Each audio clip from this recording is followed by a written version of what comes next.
வணக்கம். தமிழக அரசு ரீசெண்டாக ப்ரெசன்ஸ்லெஸ் ரெஜிஸ்ட்ரேஷன் வருகையில்லா பத்திரப்பதிவு அப்படிங்கிற ஒரு சிஸ்டத்தை அறிமுகப்படுத்தி இருக்கிறாங்க. அது என்ன அப்படிங்கிறத எக்ஸ்பிளைன் பண்ணுறது தான் இன்றைக்கோட செஷன். நீங்கள் இந்த எக்ஸ்பிளனேஷன் யூஸ் பண்ணி உங்கள் மெயின்ஸ் எக்ஸாம்ஸ் குரூப் 2 மெயின்ஸோ இல்லை குரூப் 1 மெயின்ஸோ எழுதுறதுக்கு உங்களுக்கு யூஸ் ஆகும். ப்ளஸ் இதில் கொடுக்கக்கூடிய அந்த ஃபேக்சுவல் இன்ஃபர்மேஷன்ஸ் உங்களுக்கு ப்ரிலிம்ஸ்க்கு யூஸ் ஆகும். ஸோ இது ரொம்ப இம்பார்ட்டண்ட்டான டாபிக். தமிழக அரசு ஊழல் ஒழிப்பில் கொஞ்சம் முன்னெடுப்பு காட்டுறாங்க. அந்த அடிப்படையில் ஊழல் அதிகமாக இருக்குது அப்படின்னு நம்மளுக்கு தெரியக்கூடிய துறையான பத்திரப்பதிவில் கை வச்சிருக்கிறாங்க. அதை கொஞ்சம் டிஜிட்டலைஸ் பண்ணோம் அப்படின்ற ஐடியாவில் இதை செய்கிறாங்க. ஸோ என்ன அப்படின்றத நம்ம உள்ளே போய் பார்க்கலாம்.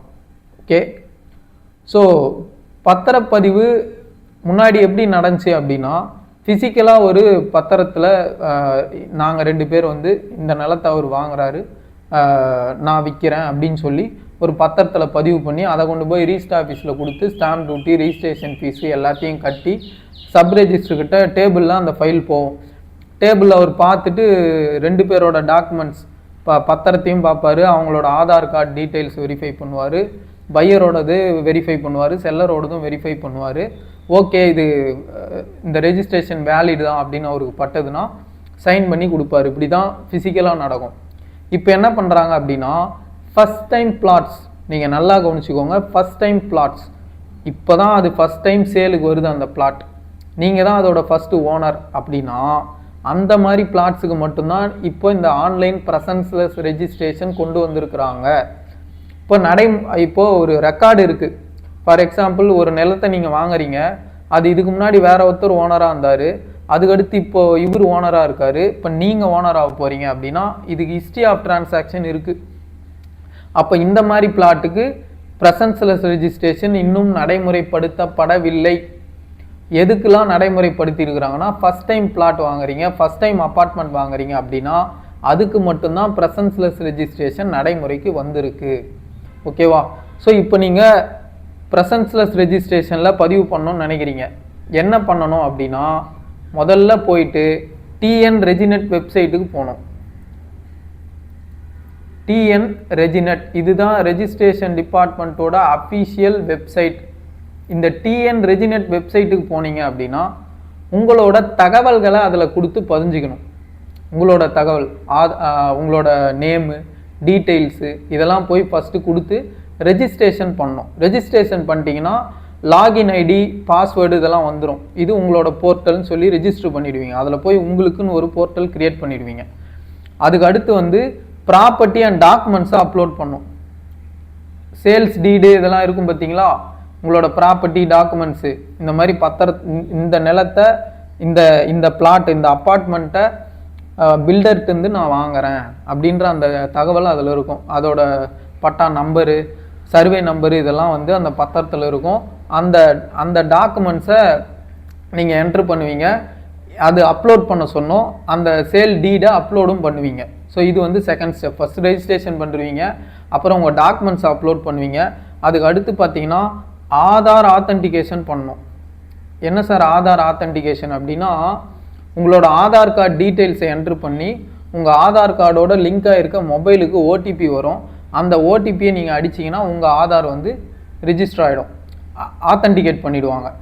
இது பையரும் பண்ணணும், செல்லரும் பண்ணணும். பண்ணிட்டாங்க அப்படின்னா உங்கள் ஃபோட்டோ இதெல்லாம் கேப்சர் பண்ணுறத கேப்சர் பண்ணிடும். ஸோ இது அடுத்த ஸ்டெப்பு. அடுத்து டிஜிட்டல் சிக்னேச்சர். அது என்ன சார் டிஜிட்டல் சிக்னேச்சர் அப்படின்னு கேட்டிங்கன்னா, இப்போ உங்கள் ஆதார் ஆத்தென்டிகேஷன் முடிஞ்சது, அதுக்கப்புறம் என்ன பண்ணுவாங்கன்னா டிஜிட்டலாக சைன் பண்ணும். பையரு, செல்லரு எல்லாருமே, விட்னஸ்ஸு எல்லாருமே இந்த டாக்குமெண்ட்டுக்கு நாங்கள் ஒப்புதல் கொடுக்குறோம், இதில் கொடுக்கப்பட்டிருக்க தகவல்கள் உண்மைதான் அப்படின்னு சொல்லி எல்லாரும் ஒரு டிஜிட்டல் சிக்னேச்சர் பண்ணுவாங்க. விட்னஸ்ஸு, பையரு, செல்லரு எல்லாமே டிஜிட்டல் சிக்னேச்சர் பண்ணுவாங்க.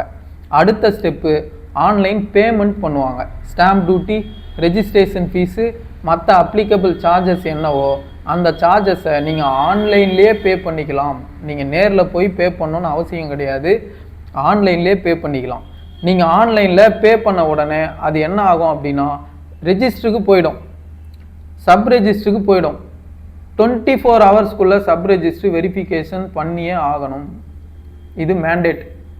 நீங்கள் ஆன்லைனில் பே பண்ணிட்டீங்க, டாக்குமெண்ட்டெல்லாம் அப்லோட் பண்ணிட்டீங்கன்னா ரெஜிஸ்டர் சப் ரெஜிஸ்ட்ரு 24 ஹவர்ஸில் அதை வெரிஃபை பண்ணி சைன் பண்ணி ஆகணும்.